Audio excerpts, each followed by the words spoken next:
postingan Romel itu 4 minggu yang lalu dengan judul "Kenapa Pemuda Bernama Romel Abbas Sulit Ditangani?" Ini judulnya bombastis itu. Seolah-olah sepertinya level doktoral itu susah untuk menangani Romel Abbas. Ya gimana nggak sama menangani Romel Abbas, karena logikanya nggak masuk juga, ya bingung juga kitanya gitu kan. Nah, di dalam memahami permasalahan DNA, Kang Mas Romel ini memberikan pemahaman bahwasanya 3 keahlian pun cukup, ya, nggak butuh gelar PhD ataupun doktor. Ini merendahkan otoritas keilmuan di bidang DNA gitu ya. Yang pertama itu adalah membaca angka, Pak Dok, sebagai matematika dasar. Yang kedua, pahami konsep form versus DMRCA. Kemudian yang ketiga, deteksi pola, starbus ataupun cabang. Nah, ini yang diklaim Romel, bahwasanya keahlian yang dimiliki Romel untuk mentafsirkan tentang DNA itu hanya membutuhkan 3 keahlian yang cukup, tanpa harus kuliah yang tinggi-tinggi, tanpa harus gelar doktoral gitu kan. Nah, cukup memahami 3 logika dasar saja, matematika dasar, kemudian konsep MSCA dan logika gitu. Nah, ini seperti apa Pak Dok? Atau mungkin Gus Haikal lah, mungkin yang bisa Gus Haikal dulu yang jawab, saya masih makan. memberikan persepsi. Jadi seolah-olah ini ya merendahkan keilmuan juga, Gus Haikal. Monggo Gus Haikal.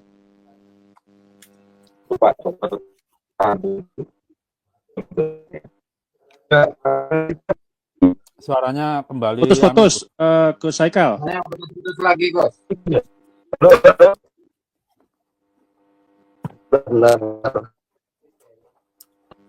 Ya udah, saya jawab dulu deh. Gus Haikal masih masalah koneksi. Ya, oke. Udah gini. Gunanya kita kuliah itu apa? Kita merendahkan hati untuk dibimbing orang lain.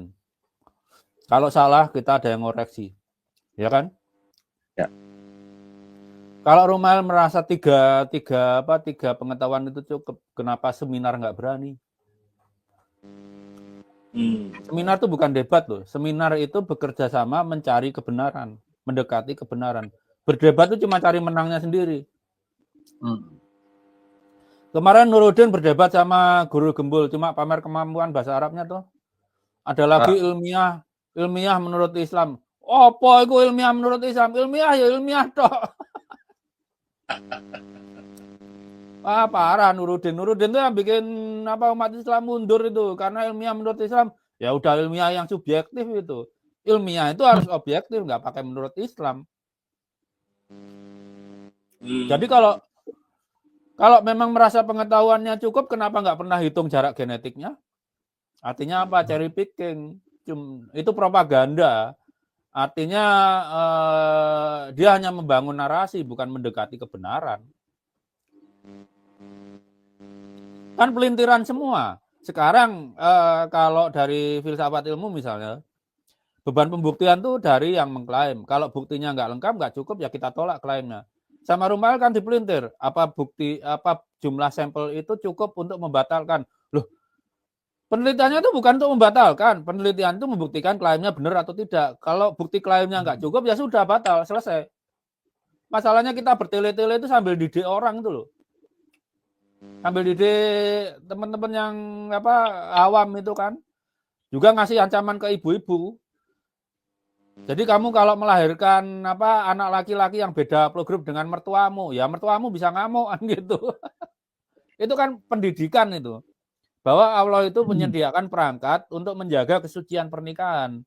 Kita harus kalau perempuan harus melahirkan anak laki-laki yang sama haplogrupnya dengan mertuanya kan gitu. Ya. Gus Hasan kayaknya udah masih anu ya. Gus Aziz saja lah. Oh, Gus Aziz. Saya saya jadi lupa pertanyaannya tadi. Gimana tadi, Lep? Keahlian Romel cukup membaca angka, itu yang pertama. Kemudian yang kedua, itu dia hanya memahami terkait tentang pola, ya. Kemudian cukup memahami TMRCA. Nah itu Pak Dokter tahu TMRCA itu. Jadi nggak butuh Ya, gitu loh. kalau saya sih gini ya, Bib ya. Segala sesuatu itu ada apa namanya? Ada apa? Takhususnya atau spesialisasinya. Nah, sehingga kalaulah memang apa soal urusan-urusan DNA, persoalan-persoalan DNA, permasalahan-permasalahan DNA itu bukan bidang saya. Nah, sehingga saya ya cukup menyimak dari seseorang yang memang spesialisasinya itu di DNA. Sehingga kemudian ketika saya ini sok tahu, itu cukup dalam DNA itu gelar apa namanya, tidak perlu dengan gelar PhD, doktor, atau tadi itu TMRCA itu ya, yang nanti akan dijelaskan oleh Dr. Su. Pengetahuan gitu. Karena itu ibaratnya gini lah, seseorang yang saya ini tidak bisa untuk memahami DNA, apa itu TMRCA saya nggak ngerti, kemudian apa itu YDNA saya nggak ngerti, apa itu apa namanya kromosom Y itu nggak ngerti, lalu kemudian untuk menutupi ketidaktahuan saya, sehingga saya itu yang memelintir apa namanya narasi-narasi supaya seolah-olah orang-orang yang berspesialisasi dalam hal itu menjadi rendah di mata saya. Nah, tentu ini adalah apa namanya, kalau meminjam bahasanya Imam Ghazali itu dengan hanya apa namanya jahil, al-jahil wala ya'rifu annahu jahil, atau jahil murakkab lah. Yaitu seseorang yang tidak tahu. Baik, kuadrat. Cek. Tambahin apa jahil murakkab kuadrat. Oh ya, jahil murakkab itu sudah kuadrat, gitu. Jadi dia nggak tahu, kalau dia nggak tahu. Artinya udah mah dia bodoh. Yang seharusnya dia itu belajar, nanya ke Dokter Sugeng apa itu DNA, bagaimana caranya memahaminya, dan seterusnya dan seterusnya. Ini malah merendahkan Dokter Sugeng. Nah, ini bukan ciri-ciri seorang Muslim yang baik itu, Beb. Tadi itu adalah ciri dari seorang jahil murakkab, orang yang nggak sadar bahwa dirinya itu bodoh. Yang ada, ya dia apa istilahnya ya, menyebarkan pembodohannya kepada masyarakat. Artinya dia mendidik masyarakat untuk menjadi orang-orang yang bodoh, generasi yang bodoh. Lanjut deh, Haikal. Saya mau tanya nih, Gus Haikal sama Gus Aziz. Kalau berbohong atau memelintir suatu kenyataan di bulan puasa itu membatalkan puasa enggak? Kalau nggak betul kan nama-nama aja orang seperti Rumel itu. Artinya kalau nggak dapat pahala, tapi kalau dapat duitnya masih terkompensasi. Monggo Gus Haikal menanggapi. Halo. Suaranya jelas gak nih? Jelas. Nah, aman. Ya, seperti sudah disampaikan Gus Aziz tadi, semua itu ada standarisasinya dalam keilmuan.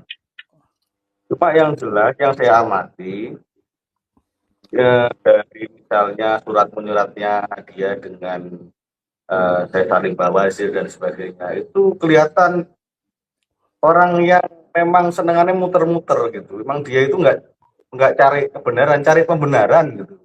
Ya. Jadi ya otomatis Pak Dokter Sugeng ini yang paling tahu seperti apa. Dia sering berdiskusi di wilayah itu, dan pastinya Pak Dokter Sugeng itu saya pikir sudah sangat sabar sekali itu dengan statement itu gitu. Statement yang mereka ya Rumel itu. Nah, yang jadi masalah itu adalah dia ini kalau dia sengaja ya, artinya kalau dia sengaja, artinya dia sebenarnya sudah menyesatkan banyak sekali orang gitu. Karena apa? Karena dilihat oleh mereka ngibin-ngibin, ujung tombaknya ya Rumel itu gitu. Artinya kalau dia sengaja memang dia menutupi kebenaran, itu dia tak pikir ini apa orang yang paling inilah paling bermasalah di dalam polemik nasab ini. Karena dari awal Gus, kan dia terlibat gitu. Gus ya intervensi Gus, boleh nggak? Ya, monggo. Kalau umpama dia mati, boleh nggak disolatkan orang kayak gitu?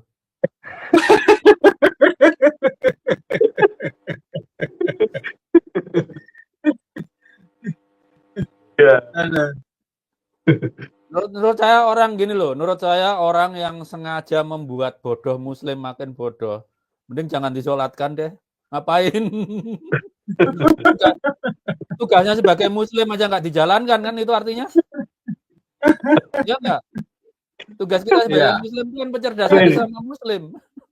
Ini kesabarannya dulu itu tak cabut is.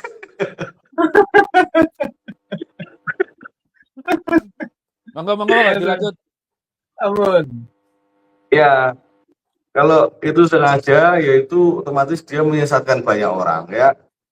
Saya berdoa, maksudnya saya jadi tanya-tanya kadang-kadang, apa karena orang yang harusnya dia intelektualitasnya itu begitu mumpuni ya dalam tanda kutip ini sebenarnya dia mumpuni untuk membaca naskah-naskah, untuk membaca, untuk menelusuri dan sebagainya, dia mau membaca DNA segala macam kan gitu. Artinya dia pastinya sadar betul bahwa selama ini hujahnya lemah kan, buktinya juga tidak ada kan gitu. Artinya kemudian nanti lari-larinya ya kembali ke Isma, lari-larinya kembali ke surat Wali Sipando gitu kan gitu. Dan dua-dua ini nggak kebal kritik, dua-dua itu. Seolah-olah kalau di Isma kalau sudah final itu kan menggelikan sekali gitu. Sedangkan Isma itu mengismai apapun nggak jelas. Apa ulama-ulama yang mana gitu. Apa kalau bahasa kasarnya Isma bodong kan gitu kan. Jadi, kalau mau Isma ya harusnya semenjak awal yang sebelum siapa Ali Asakron itu, sebelum itu sudah ada Isma harusnya. Isma kok setelah 500 tahun dari data yang hilang itu, data yang penting itu ya itu namanya Isma yang diada-adakan gitu. Nah, dan itu pun tidak kebal gitu loh. Tidak kebal kritik, tidak kebal hujah gitu.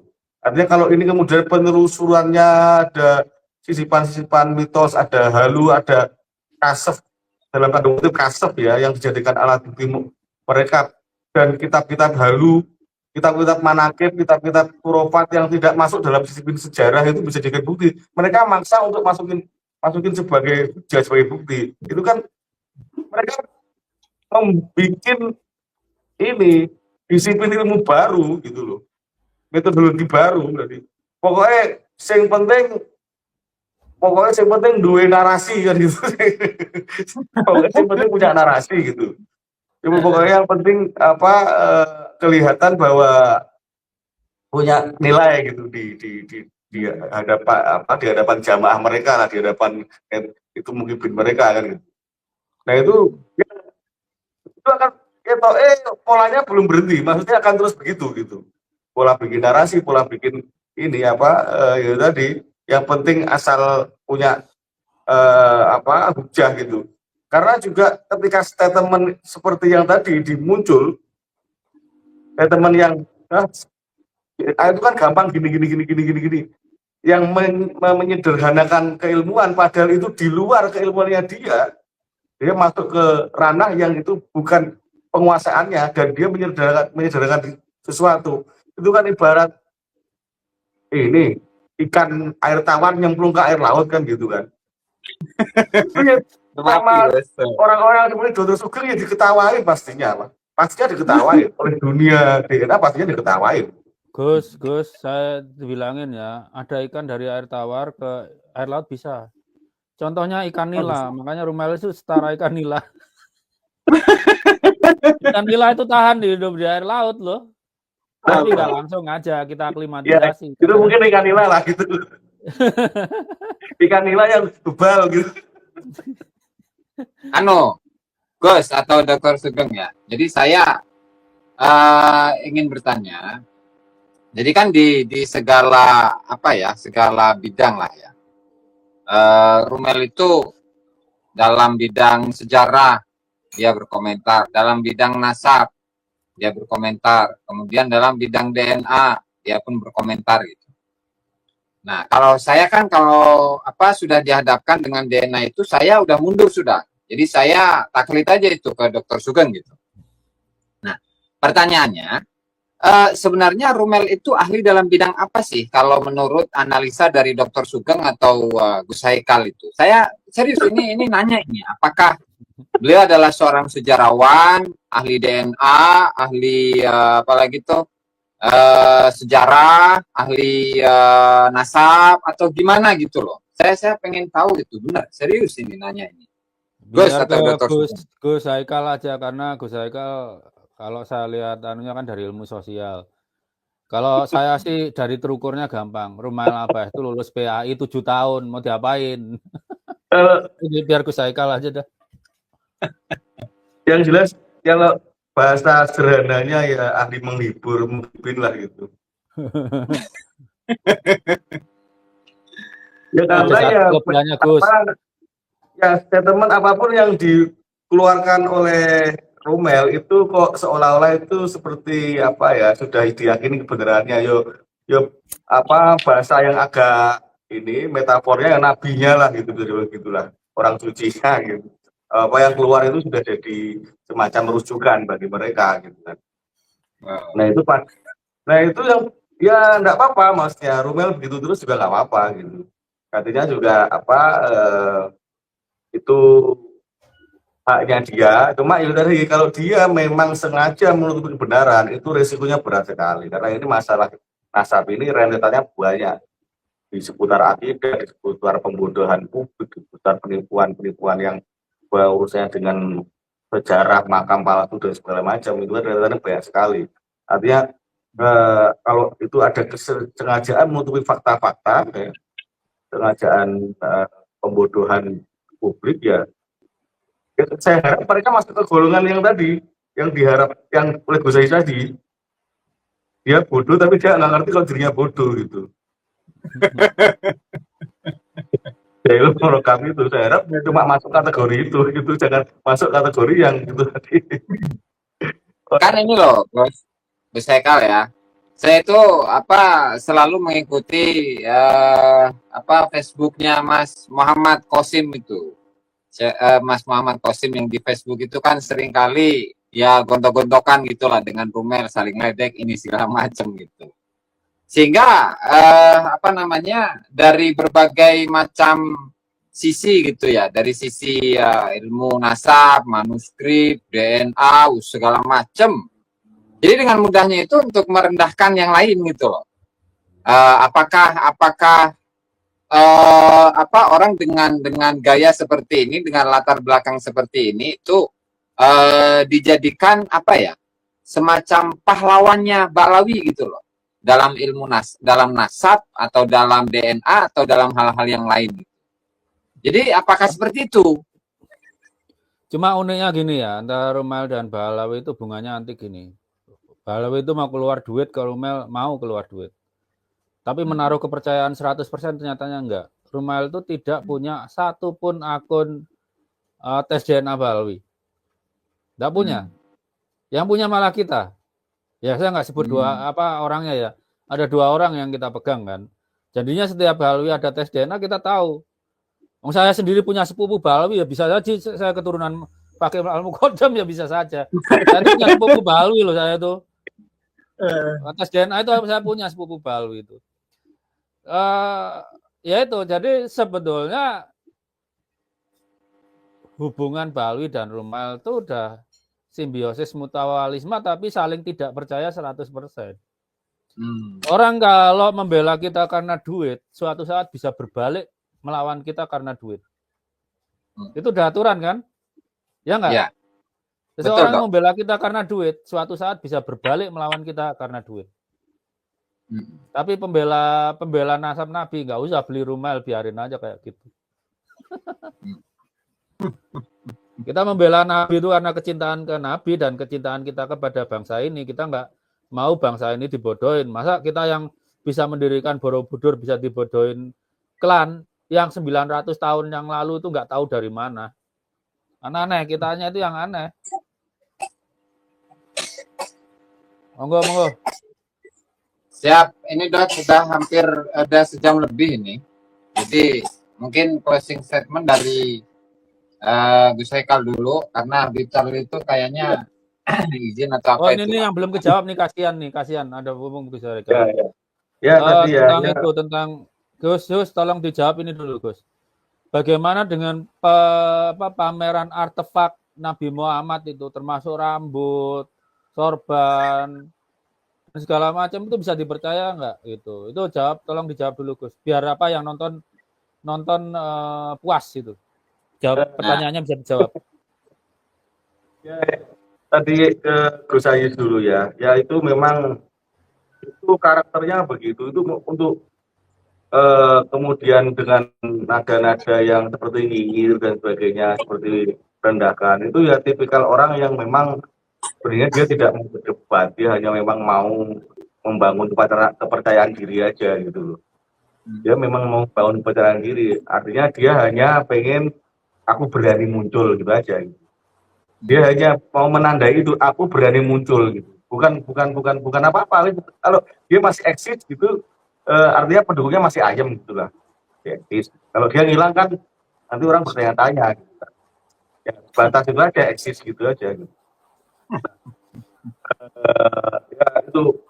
Kemudian kalau artefak itu saya nggak punya ini ya, nggak punya data-datanya. Artinya itu keasliannya segala macam. Kalau kemudian misalnya siapa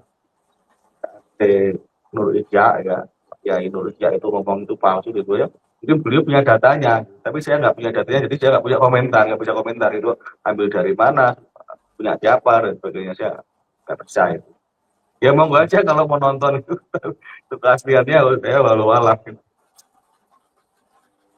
gitu Ya, lebihnya. ya Siap, Gus. udah. Saya sekarang gini. Pertama masalah artefak dulu. Kalau artefak itu tidak punya metodologi untuk memvalidasi dan memverifikasi itu benar, jangan dipercaya. Itu simpelnya gitu. Dalam ilmiah gitu. Klaim aja. Jadi misal klaim rambut Nabi, gimana membuktikan itu rambut Nabi? Taruhlah itu rambut Nabi 1400 tahun, itu perubahan biokimiawinya banyak banget loh.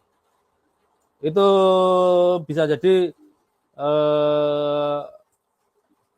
rambut Nabi dengan rambut siapa yang 1000 rambut Jengis kan bisa aja itu sama aja karena perubahan kimianya udah banyak banget gitu. Jadi sulit. Jadi Rambutnya Firaun. Enggak. bisa aja kan tingkat kerusakannya udah sangat tinggi di atas berapa ratus tahun itu. Walau bendanya kelihatan sama, tapi DNA-nya itu udah berubah banyak. Itu masalahnya kita kenapa nggak pakai DNA leluhur digali dari kubur. Jadi gini, kalau masalah pameran segala macam itu, kalau itu klaim dari diwariskan oleh Nabi, tapi kita tidak punya metodologi untuk menguji validitasnya, jangan dipercaya itu aja. Demi kehormatan Nabi, niatnya kan gitu, agar Nabi itu tidak disalahgunakan. Itu satu. Kalau masalah Rumail itu kita ingat pertarungan Kinet dengan warganet sibling itu Southeast Asia. Rumail itu prinsipnya udah begini. Saya nggak butuh menang debat lawan kamu, tapi minimal saya bikin kamu jengkel. Udah kayak gitu. Kan gitu sebenarnya. Dari Kibin itu dapat kepercayaan dan dapat duitnya, dari lawannya jengkel. Ya makanya kalau ngadepinnya ya tunjukin fakta aja yang bener gini. Makanya Kibin harus tanya itu. Berapa skor TOEFL-nya Remel sampai baca jurnal aja nggak bisa. Berapa skor TPA-nya sampai suka melintir kan gitu. Kalau emang bener TOEFL dan TPA-nya bener, keyakinannya bener, saya tantang seminar pasti berani. Seminar itu nggak mahal-mahal, yang penting disanksi oleh pihak fakultas. Kita nggak pakai seminar internasional kok. Penyelenggaranya HMJ ya udah cukup, tapi yang penting disanksi, diawasi oleh fakultas agar track ilmiahnya tetap di atas jalurnya, tidak melintir. Kalau kita seminar ilmiah, kita ngomong ngelantur dari bahasanya, itu pasti akan diperingatkan oleh moderatornya. Nah, kalau debat itu cari menang, bukan cari benar. Kalau seminar itu cari benar. Makanya dari dulu kan Pak Alawi saya ajak, ayo seminar, tapi di kampus, jangan di kandangmu. Oh, di kandangmu bukan seminar namanya. Waktu di RA itu bukan seminar. Kalau seminar beneran, Rumail Abbas harus pakai nama aslinya, Ahmad Romli, bukan Rumail Abbas. Tradisi seminar itu. Identitas kita harus sejelas mungkin. Termasuk riwayat pendidikan kita itu juga harus diketahui yang datang itu. Gitu aja. Monggo Gus, Siap, Dok. terima kasih. Ini tadi saya menambahi ya dari apa namanya jawabannya Gus Haikal dan juga Dr. Sugeng. Jadi ini Dok, saya pernah mendapati menelusuri lah beberapa jejak-jejak dari dinasti Ottoman ya, Turki Ottoman terkait artefak-artefak peninggalan Rasulullah SAW, baik itu yang berupa rambut, berupa jubah, sorban, udeng, dan seterusnya. Di mana kesimpulannya itu bahwasanya untuk di abad ke-8 Hijriah, 8 Hijriah berarti berapa itu? Abad 13-14 lah ya, abad 13-14 Masehi. Itu sudah tidak bisa dibuktikan lagi, Dok. Karena memang sumbernya dari mana gitu. Nah, artinya para sejarawan di abad segitu itu sudah memiliki sebuah kesimpulan bahwa untuk artefak-artefak, mau itu jubah, surban, rambut, gigi, segala macam itu tidak bisa dibuktikan secara ilmiah. Karena jangankan sekarang ya, abad 15 Hijriah atau abad 21 Masehi. Di abad 13 saja itu sudah terdapat pengakuan bahwa artefak-artefak itu tidak memiliki kebenaran. Nah, sehingga untuk klaim-klaim ada artefak Nabi, jubahnya Rasul, rambut, gigi, tongkat, segala macam itu tidak bisa dibuktikan secara ilmiah. Nah, mungkin ini saja, Dok. Nanti insya Allah pada kesempatan yang lain akan kita sambung lagi. Dr. Haikal dan Dr. Sugeng, terima kasih banyak.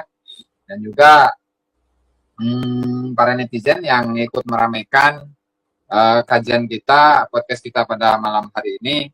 Terima kasih semuanya. Allahumma fiqhil aqamtarik. Assalamualaikum warahmatullahi wabarakatuh. Waalaikumsalam warahmatullahi wabarakatuh.